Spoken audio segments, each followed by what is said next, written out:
Hello, I'm Paul Adams, Senior Editor at PopularScience.com. I'm here at the White House with Heather Zeichel, Deputy Assistant to the President for Energy and Climate Change. We're going to be addressing questions about energy and the environment for about 30 minutes. We've chosen some questions from Popular Science readers, but we'll also be taking your questions live on Twitter using the hashtag WHChat. Heather, thank you for being with us. Thank you. I'm happy to be here. The first question is from Wayne, who asks, a significant portion of the population doesn't believe that human-caused climate change is real. Do you see that as an obstacle, and how do you approach it? I think, as you heard from the President last night, as we look at growing evidence, growing body of scientific evidence, the need for action is now. The President talked about not only the importance of acting, but also the fact that we have a number of tools available to us within the federal government that will allow us to transition to a clean energy economy, but also do that in a way that makes sense from a job creation perspective, and ultimately with the goal of reducing greenhouse gas emissions. Matt190 asks, how much of the climate issues do you think are going to be solved by legislation, and how much by new technological solutions? I think, when the President talks about an all-of-the-above approach to these challenges, I think certainly we're going to, the administration has thought strategically about a long-term policy. We know today that we have the ability to utilize renewable sources that bring us carbon-free energy, but we also know that we need to continue to invest in research and development for the future technologies. One of the things that the President specifically highlighted in the State of the Union last night was the importance of developing an energy security trust. This is a $2 billion trust that can be generated by revenues from development of oil and gas on our federal lands, but that funding can specifically be set aside for investing in advanced R&D technologies that will allow us to back oil out of the transportation sector. As an administration, going back to this all of the above approach, we have doubled down on the opportunities around renewables as well as energy efficiency, but we've also made historic investments in research and development. And some of the programs at the Department of Energy, our first of its kind ARPA-E program, for example, is looking at some of the nation's toughest energy and climate challenges and really focusing on the research and development that we're going to need over the long term. There's no silver bullet solution to our nation's energy and climate challenges. We need to, as the President talks about, really embrace an all-of-the-above approach. Speaking of R&D, Steve Brown from Facebook says, what is your administration's view on the potential of the molten salt reactor fueled by thorium developed at Oak Ridge National Laboratory to provide energy cheaper than coal, end carbon emissions, make America energy independent, and create millions of jobs in the energy and manufacturing sectors of the economy? Well, I can't speak specifically to the merits of the project. What I can tell you is, we really, as an administration, view the intersection between energy and climate policy is something that's key, as the questioner asks or demonstrates. It's key to our ability to create jobs and economic security. It's key to our national security, and it's key really to protecting our environment. I think what, as an administration, we have focused on is really recognizing that in the near term we're going to have to continue to develop safely and responsibly our domestic oil and gas resources, but we also need to pull those technologies, wind, solar, geothermal. We need to double down on the opportunities around energy efficiency and really do that through the lens of what is in the best interest of this nation going forward as we think about our energy and climate objectives. Right now, Kate Johnson asks, the President in the State of the Union offered natural gas as a clean alternative to oil, but what about fracking and other dangers to our environment? Thank you for your question, Kate. Obviously, as we think about natural gas production, and I think the president even mentioned this last night, that production cannot come at the expense of our air, our water, and our other natural resources.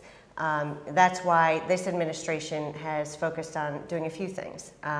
First and foremost, for the first time ever, for the development that's happening on federal lands, natural gas development and fracking that's happening on federal lands, we are working right now on a new regulation that will enhance integrity of the well, address water management issues, and deal with some public disclosure issues. All of those are very key policy components as we think about natural gas fracking.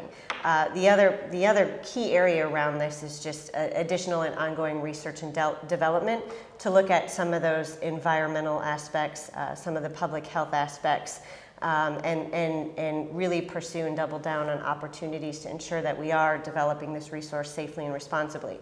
I think at the end of the day, we believe as an administration we have the ability to develop this robust resource safely and responsibly. And the good thing about natural gas, certainly as we're thinking about our climate objectives, is that it is the cleanest burning fossil fuel, and certainly to date, some of the progress that this country has actually made in terms of reducing greenhouse gas emissions has come from natural gas. So, as we are thinking about the long term and thinking about what we need to do to really transition to a low carbon economy, this administration very much believes that there is an opportunity and a role for natural gas to play.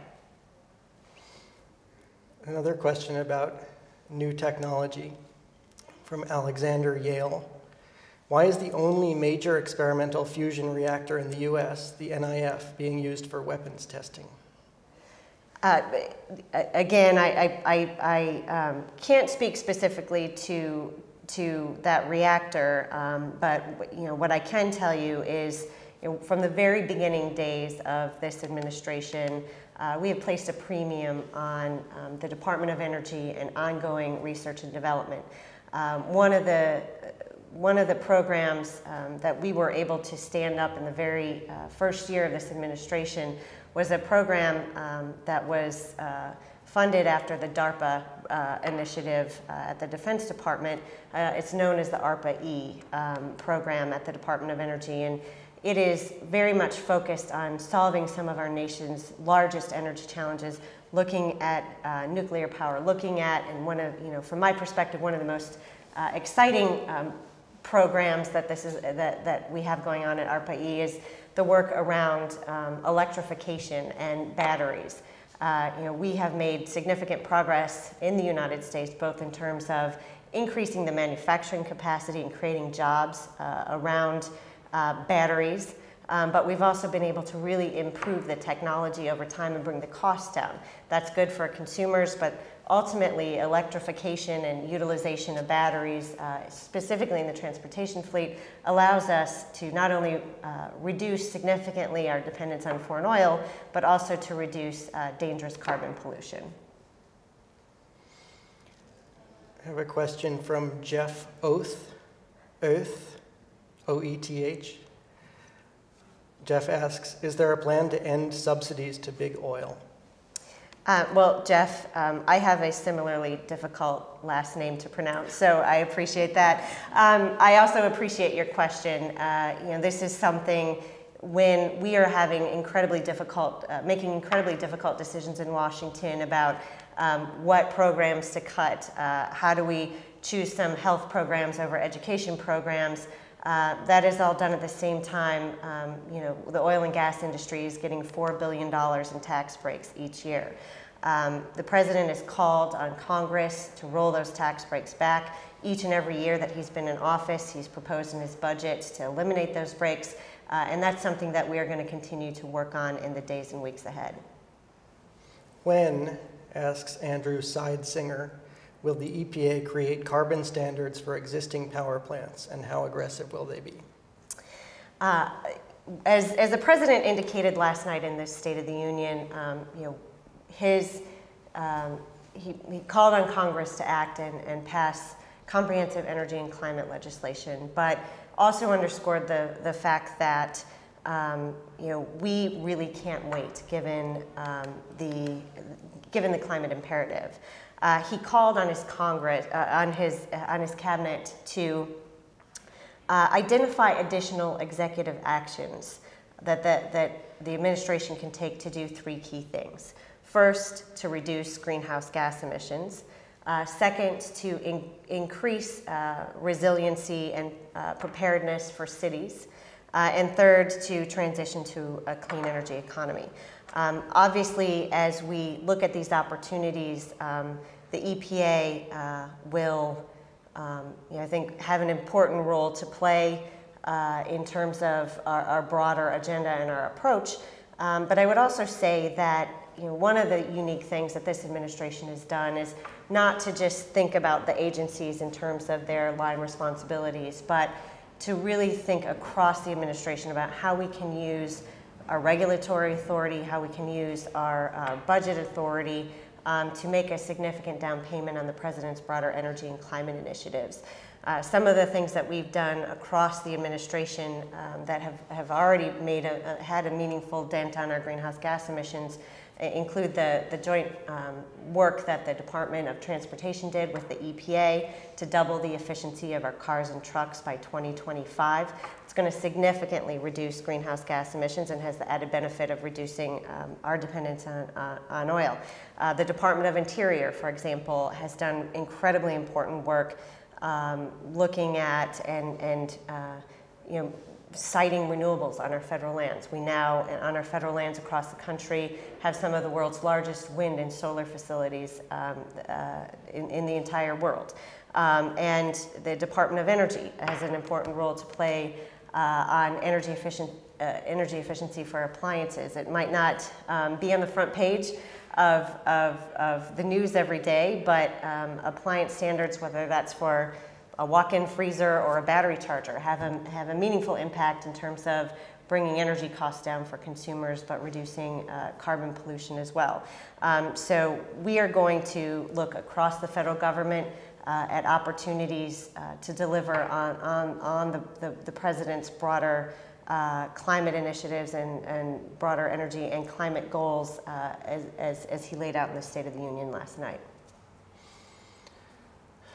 Here in the Twitter feed, people are excited about thorium, and they wonder if you can say anything a little more specific. Unfortunately, I am not able to say anything more specific about thorium. And I certainly respect the questions that are coming in and would love to work with you to be responsive to some of those additional questions. I guess I would just say, taking a step back, I have worked in the administration since day one, and this is a really exciting time to think about and to work on energy policy for a variety of reasons. We as a country have the ability to secure our energy future, which is something that even a decade ago was not something we could possibly dream of. Oil production is at a 15-year high. Gas production is at an all-time high. But at the same time, we've also been able to double the generation of renewable energy. This is energy from wind, solar, geothermal. And I think that, while if you take a step back, we've made such significant progress. All of these opportunities have allowed us in the process to create jobs, to save consumers money, and ultimately really make some significant progress in terms of reducing greenhouse gas emissions. And as an administration, we are looking for that sweet spot, for that win-win opportunity, and that's something that you can continue to expect to see from this administration in the second term. Calypso Fugit asks, how can the government, other than tax reductions, increase incentives to pursue solutions to major energy and sustainability questions? It's a question that we think about every day here in the administration. I think one of the challenges that I think we've rolled up our sleeves on is just what exactly is the role of the federal government as the largest purchaser of energy in the country? How do we make sure that we are leading by example in the federal government? We have taken historic action across all of our agencies to put in place sustainability goals that include everything from water management to our carbon footprint. We have doubled down on the opportunities in our fleet to transition to advanced technology vehicles. So we recognize that the federal government needs to lead by example, and we've taken a number of important steps there. I think more broadly, there are a lot of important opportunities through public-private partnerships and things that we've pursued, everything from a Green Button initiative that empowers consumers to have the ability to choose when they're buying electricity and when they're not, and really have more control over their energy bills. We've launched through the Clinton Global Initiative something called the Better Buildings Initiative, which is very much focused on improving the efficiency of the commercial building sector. So I think a lot of what we are learning and seeing, certainly the tax code is helpful as a tool, but a lot of progress has been made, I think, in sort of forging public-private partnerships around some of these challenges and really thinking strategically about how we all bring our collective resources to bear to make some significant improvements in this area. Ms. Ward says, the fact is that the climate is going to continue to show change. What can the government do to prepare for that? Absolutely true statement, and I think part of what, there's broad recognition in the federal government that we need to prepare. As you think about the climate challenge, there's mitigation and adaptation. Mitigation is what you need to do in order to reduce greenhouse gas emissions, and on the adaptation side, the question is, how do we work with communities and states to prepare at the federal level to prepare for a changing climate? We have just last week, in fact, released some of the first climate preparedness plans for on an agency-by-agency basis. That's going to be guiding decisions for everybody from the Department of Interior to the Department of Energy and EPA and more. I think the next set of activities that we are focused on, is sort of the work that Secretary Donovan is doing around rebuilding after Superstorm Sandy. What are the lessons learned? How do we apply those more broadly? And how do we make sure that as we're building our communities, as we're coming out of some extreme weather events, that we're doing that in a way that's going to last? So I think the learning curve is high, but I also think that but there are some important lesson sharing and information sharing activities that are happening. We're going to continue to build on all of that progress and success that we've seen to date. How can youth get involved in the clean energy economy? It's a question from Sustain US. Great. It's a terrific question. I mean, I think youth can get involved in obviously a variety of ways, and that means everything from what you're doing at home to utilize more efficient technologies, your light bulbs, making sure the mantra of reduce, reuse, recycle is obviously incredibly important. And I also think as certainly as somebody who is a consumer of electronics, now a consumer can be more and more empowered about energy efficient appliances and sort of being informed as you're going through that process. And certainly I think more broadly, on the climate agenda, on the clean energy agenda, there are important additional opportunities. If this is an issue that's important to you, making your voices heard, engaging in the congressional discussion, engaging in the discussion about policies and decisions that are happening at a state level. Engagement there, I think, is very much key. A few people have asked about this. Here's one from EEB Hub. Can you speak a bit about the importance of energy efficiency in buildings? Not everybody is asking about buildings. Can you speak a bit about the importance of energy efficiency in the administration's plans? Certainly. Energy efficiency is, whether that's in the transportation sector or in the built environment, has been a very important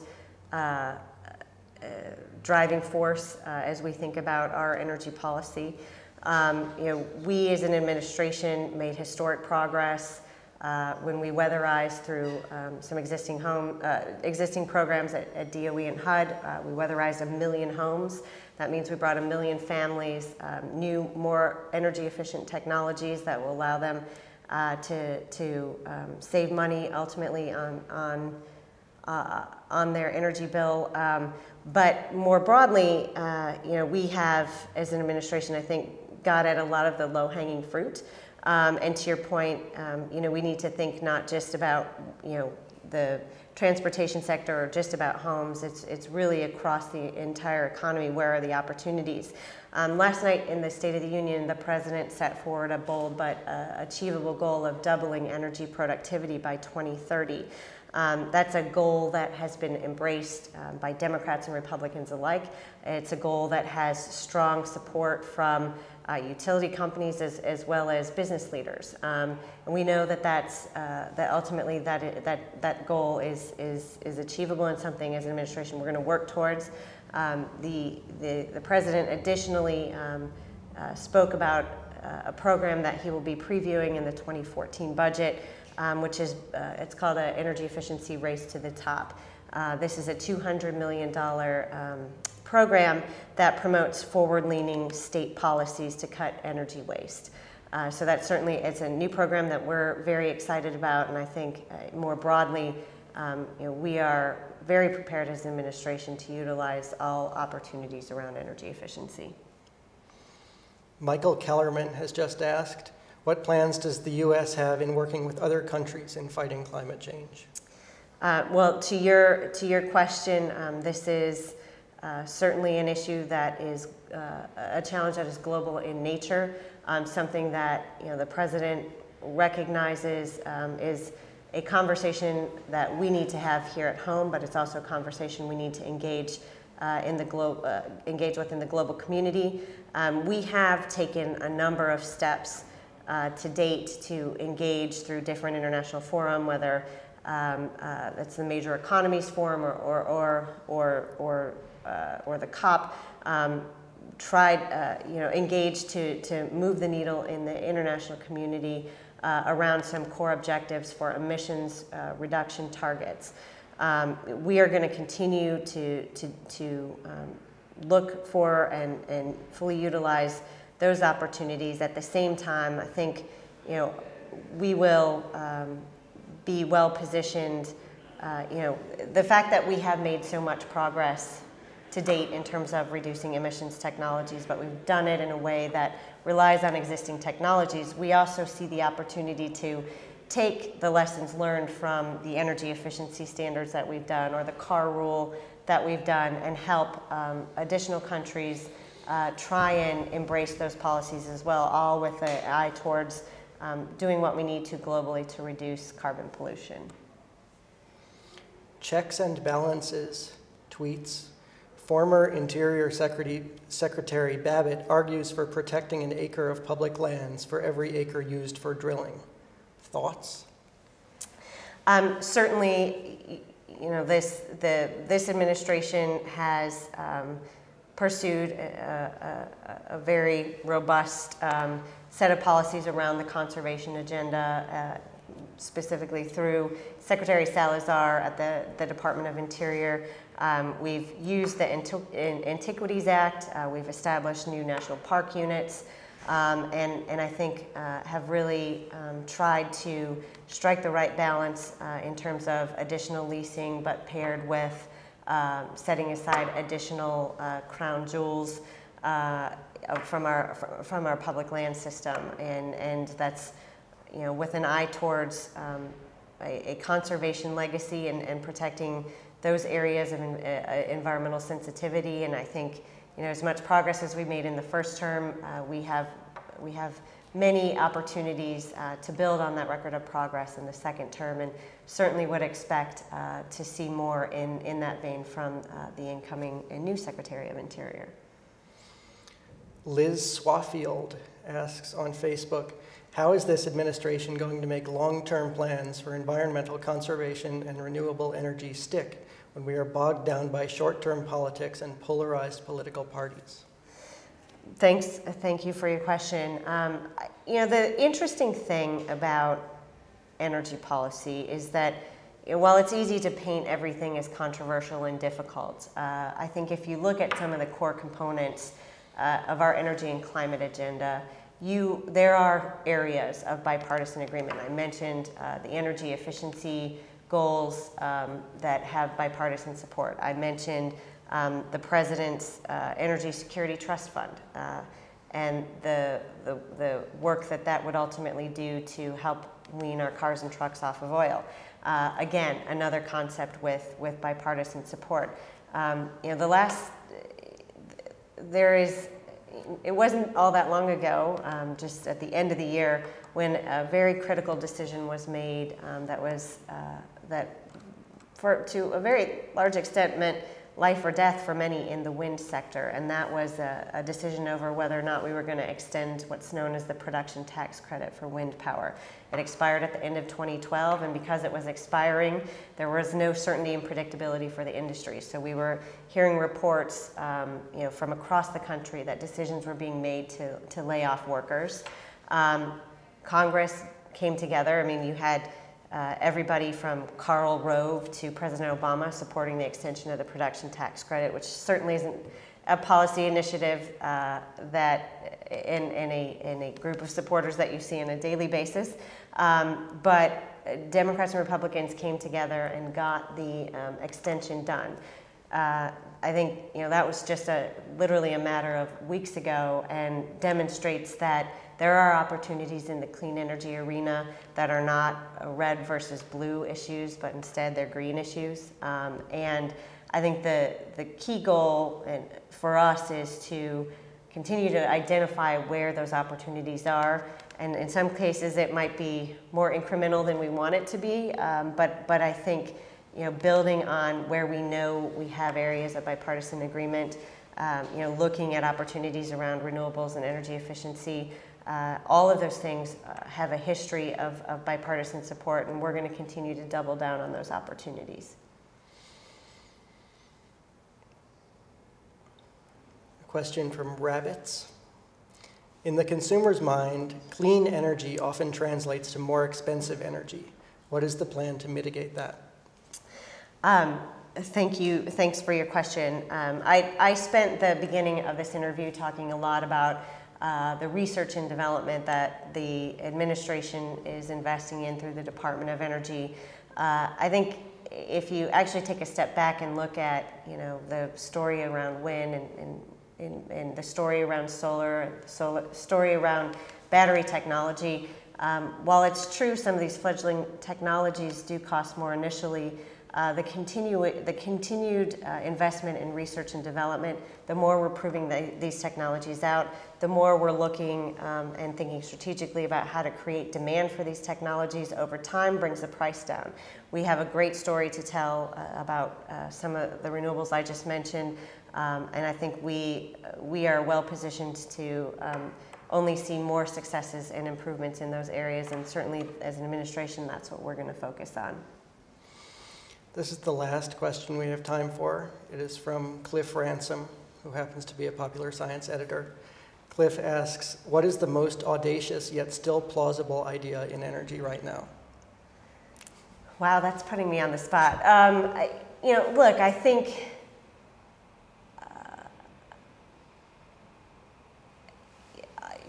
I actually think where you can really drive home this intersection between job creation, energy security, and environmental benefits is actually really, really around energy efficiency. And this, again, getting back to non-controversial issues, issues that have broad bipartisan support. We absolutely, I think that doubling down and rolling up our sleeves and actually getting to work on this broader goal of doubling energy productivity by 2030. We know that this can be done. We know that this can bring consumer savings, and we know that we have the technology today to get it done. So I think it's an incredibly exciting goal. I think it's something that's absolutely achievable and in the best interest of this nation. So I think you can expect to hear more from the President and this administration on that going forward. Thank you, Heather. Thank you. And thanks to everyone who participated. If you missed any part of the conversation, the entire video will be available on whitehouse.gov and on popularscience.com within 24 hours.